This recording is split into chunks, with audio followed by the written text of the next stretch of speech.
Hello everybody, it's time to start another episode on Dinosaur Island.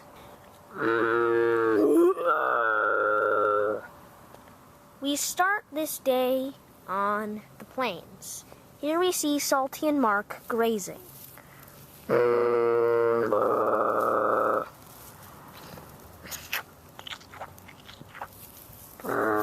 They have healed from their wounds that were inflicted by the Spinosaurus recently. They are both very healthy now, and life has been quite peaceful and quite easy for these creatures.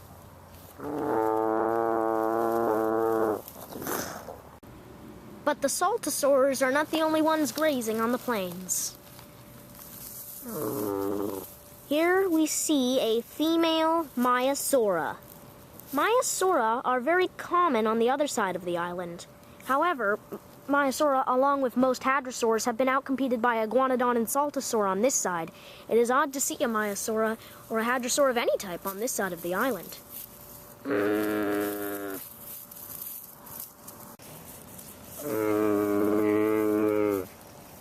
But little does she know, she is walking straight into a predatory trap.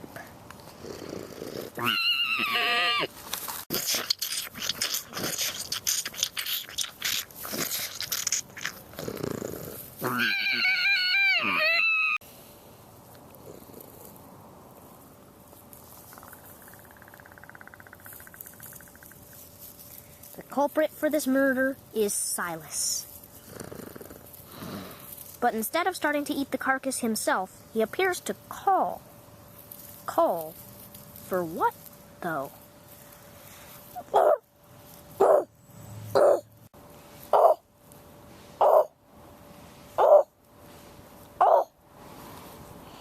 Then comes Delta and Dongy. You see, ever since these three predators teamed up to take out the Giganotosaur, they have hunted together and lived together in peace. It may sound impossible, and this is a first. A first for different species working together on Dinosaur Island.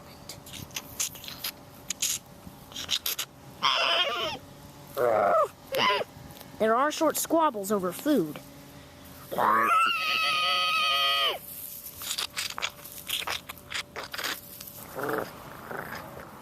Meanwhile, in the jungle, we see the male Spinosaurus hunting. His baby is nowhere to be seen. However, we know where he is. He must be back at the nest. For dinosaurs have to leave their babies, at least solitary ones. They have to leave them to hunt. But Spinosaurus is hunting something quite bizarre. It's proving to be a tricky kill. Mike, the Microraptor. Because he can glide, he is proving to be almost impossible to catch.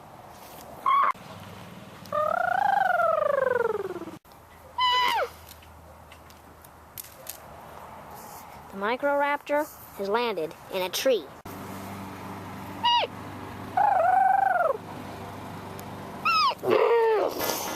The Spinosaurus has missed.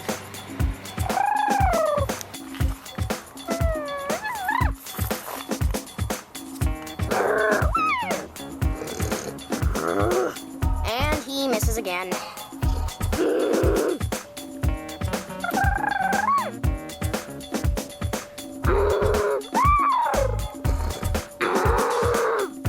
He misses once again.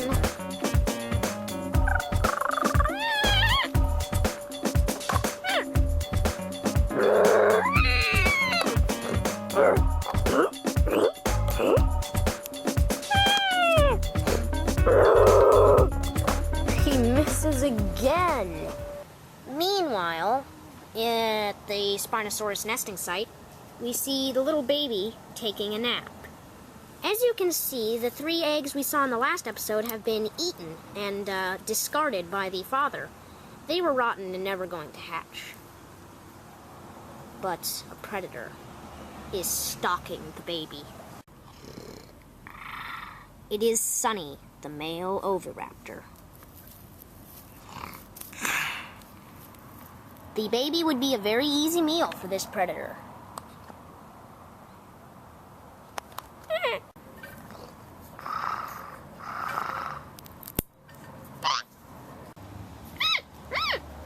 The baby has been jolted awake by the cracking of a stick under the oviraptor's foot.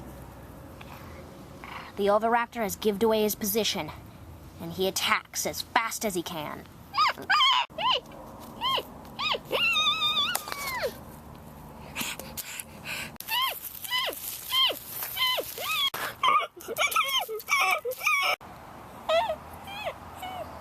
Only about a mile away, the Spinosaurus hears the cries of his baby, and he goes to the rescue.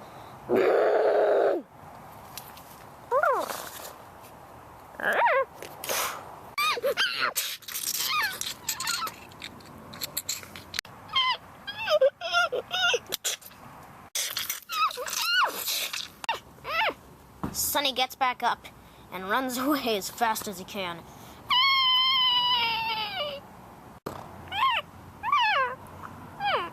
Father and young have been reunited.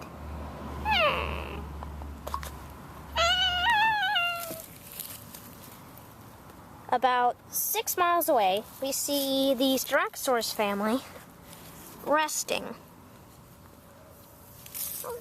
Except for Spike. She is restless. She cannot get to sleep. She begins to wander off.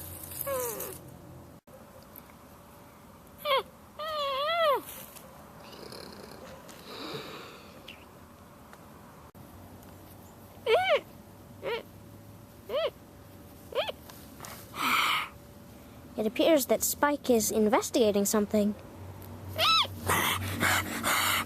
The something doesn't like her very much. In fact, it doesn't like her at all. The something is Styx, who is now attacking her.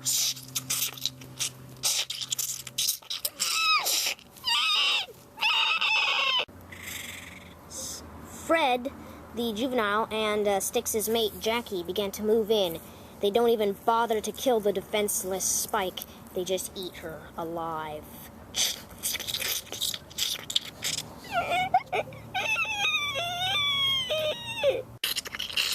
The chances of Spike living look bad. But then... It is Strack. He is here to protect his little sister.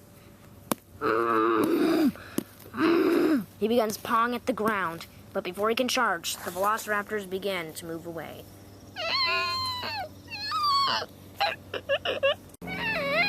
Spike gets up. Although a lot of her skin has been ripped apart, her flesh has not been damaged terribly bad, and she will survive fairly easily. However, Strack saving her was a serious surprise, considering what sibling rivalry they seem to have. But Strack is smart enough to know that it was the right thing to do. Everything seems to be good for Jasper the Deinosuchus. Until a new predator invades the pond.